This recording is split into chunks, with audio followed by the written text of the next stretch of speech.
समाज सेवी किरण प्रभाकर ने काराकाट संसदीय क्षेत्र में सघन जनसंपर्क कर जनता को किया गोलबंद।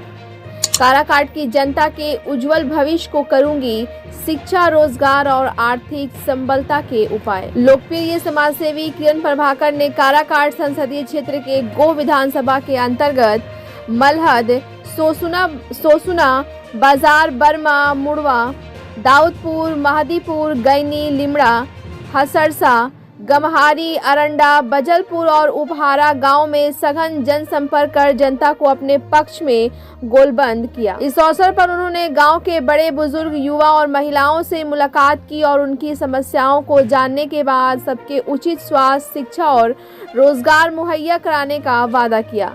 किरण प्रभाकर ने कहा कि लालू के जंगल राज और नीतीश के सुशासन राज में भी काराकाट बदहाल है। नेता वोट लेने आते हैं और उसके बाद भूल जाते हैं। मैं इसी मिट्टी में जन्मी हूँ और अपनी माटी का कर्ज अदा करने आई हूँ। उन्होंने लोगों से कहा कि जब नेताओं ने आपकी नहीं सुनी तो आप भी इस बार नेता को नहीं, अपनी बेटी को सेवा का एक मौका दीजिए। मैं आपके उज्जवल भविष्य के लिए गुणवत्तापूर्ण शिक्षा व स्वास्थ्य, हर हाथ रोजगार और हर आदमी को आर्थिक रूप से सबल बनाने का काम करूंगी। ब्यूरो रिपोर्ट, बिहार दर्शन। आज आपकी स्थिति ये ना होती, आज आप पाई पाई को मोहताज ना होते। और यही नहीं, जो जिसके पास पाई पाई है भी, रुपया भी है, तो उसके पास वो साधन नहीं है कि अपने बच्चों को अच्छा शिक्षा दे पाए, अच्छा चिकित्सा दे पाए या अच्छा माहौल दे पाए जहाँ वो इंसान फल फूल पाए, उसके व्यक्तित्व का मतलब विकास हो पाए। इसीलिए हम यहाँ आए हैं, क्योंकि अगर देखिए इसी जन्मभूमि से, इसी धरती से हम सब आए हैं, तो हम चाहते हैं कि इस धरती पे रहने वाले सभी लोगों का सुख ही मेरा सुख है। ये नहीं कि हम अपने खुद सुखी रह रहे हैं, बाकी लोग भाड़ में जाए, उससे मेरे को कोई फर्क नहीं पड़ता। बाकी नेता क्या हुआ कि अभी तक हम जिस सरकार को चुनते रहे, जिसको वोट देते रहे, वो रूलिंग पार्टी है, मतलब उसी का शासन है। उसके बावजूद भी, और यही नहीं, हमारे बिहार में पिछले बार जो चुनाव हुआ था तो 40 में 39 सीट हमारे उस पार्टी को मिला था। उसके बावजूद भी किसी ने इस जगह का मान नहीं रखा, किसी ने यहाँ के लोगों को सोचा नहीं कि जो लोग इतना वोट दे के जिताया है उस जगह का तो हमको थोड़ा वैल्यू करना था। अरे क्या हुआ, लालू राज में हम लोग इतने पिछड़ गए, इतने नीचे चले गए, तो जब नीतीश जी का राज आया तो नीतीश जी ने मोदी जी से कहा कि हमें विशेष राज का दर्जा दीजिए। आप समझ रहे, विशेष राज का दर्जा में क्या होता है कि सरकार, केंद्र सरकार से सुविधाएं थोड़ा ज़्यादा मिलेगा। तो मोदी जी बहुत अच्छे हैं, बेशक बहुत अच्छे हैं, इसमें हम उनकी बुराई नहीं कर रहे हैं, देश आगे बढ़ रहा है उनके नेतृत्व में। लेकिन मोदी जी ने हमारे बिहार पे कोई नहीं सोचा कि बिहार के लोग इतना जी जान हो हल्ला करके उनको वोट देते हैं, इतना कि वो रोते रहते हैं फिर भी उसी बटन को दबाएंगे, इतना कि उनको लग रहा है कि हमको पूछने वाला नहीं है फिर भी उसी को चुनेंगे। यहाँ के लोग एक तरफा प्यार में पड़े हुए हैं कि तुम हमको मान न मान, मैं एकदम से तू मेरा भगवान, हम ऐसा मान के चलते हैं, ठीक है। इसके बाद भी हमें इतना इग्नोर, उपेक्षित रखा गया। उपेक्षित का हिंदी क्या होगा, भोजपुरी जैसा एकदम की समझे, दरकिनार तो अलग हो जाएगा, मतलब जिसको पूछा नहीं गया, अनपूछ रखा गया, छांट दिया गया। आपको, आपकी तरफ उन्होंने ध्यान नहीं दिया, मतलब आपकी तरफ ही नहीं हमारी तरफ भी।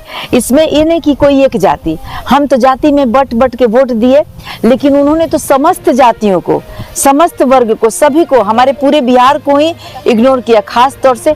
तो मैं पूरे बिहार का जिम्मेवारी उठाने का मेरे को औकात नहीं है।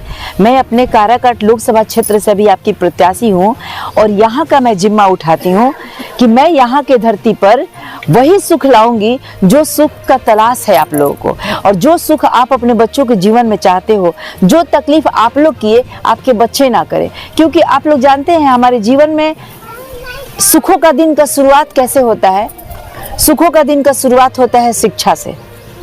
और शिक्षा कैसे पाएंगे, जब धन आएगा। धन भी आपके पास कैसे आएगा, जब आपकी अच्छी सरकार होगी जो आपको रोजगार देगी, आपको धन कमाने के मौके देगी। तो ये तीनों चीज का इंपॉर्टेंस है, शिक्षा हो गया, पैसा हो गया, या अच्छी सरकार का व्यवस्था हो गया। ये तीनों जब हमारे जीवन में अच्छा रहेगा तभी हम एक अच्छा जीवन जी पाएंगे। और ये बिना हम सिर्फ किसी को दोष देते रहेंगे कि कोई ऐसा नहीं किया, वो नहीं किया, तो हमें हमारा कुछ फायदा नहीं होने वाला। हमें गाली देने से कुछ नहीं मिला। अब जो हुआ सो हुआ, अब आगे की सुध लेना है और अपने हाथ में अपनी सरकार बना। एक तो अच्छी बात है ना जी, कहते हैं ना कि हर तरफ रात ही नहीं होता, रात के बाद सवेरा भी होता है। उसी तरह से कांटे ही नहीं होते, उसके ऊपर फूल भी खिलते हैं। तो एक अच्छी बात है कि हम लोग प्रजातंत्र की सरकार में रह रहे हैं। प्रजातंत्र लोकतांत्रिक सरकार में क्या होता है कि यहाँ हम अपनी सरकार खुद बना सकते हैं। अगर हमें कोई नहीं पूछ रहा है तो हम अपने बीच में से एक आदमी उठ सकते हैं और अपना जिम्मा खुद ले सकते हैं। जहाँ तक आपने मुखिया सरपंच का बात किया, तो मैं क्या बोल रही हूँ कि अभी देखिए माहौल क्या है। माहौल है लूटपाट का, माहौल है किसको 2 रुपए लूट करके अपना स्वार्थ साध लें। तो सब इसी माहौल में जी रहे हैं। आपको 2 रुपए का मौका मिलेगा, दीदी आप 2 रुपया लूटिएगा। किसी को 2 पैसे का मौका, वो 2 पैसा, किसी को 2 लाख, कोई 2 लाख लूट रहा है, किसी को 2 करोड़, 2 करोड़ लूट रहा है। लेकिन सब लूटने में लगे हैं। किसी को अभी वो सुख जा पता ही नहीं है कि किसी के लिए अपने को खाली कर देने में क्या सुख है। किसी के लिए पेट भरना है, किसी के लिए अपने को पेट भरना है, जनता के किसी के लिए अपना नहीं, किसी का पेट भरने के लिए अपना पेट खाली करने का क्या सुख है। ये सुख का हवा ही नहीं है ना।